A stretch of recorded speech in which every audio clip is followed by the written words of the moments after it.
రామచిలకలతో చెప్పి రాయించామే పత్రిక, రాజహంసలతో పంపి ఆహ్వానించాంగా.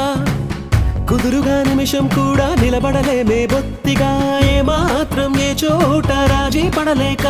చుట్టాలందరికీ ఆనందంతో కళ్ళు చెమర్చేలా, గిట్టని వాళ్ళైనా ఆశ్చర్యంతో కన్నులు వచ్చేలా. కలల్లోనైనా కన్నామా, కథలైనా విన్నామా, ఈ వైభవం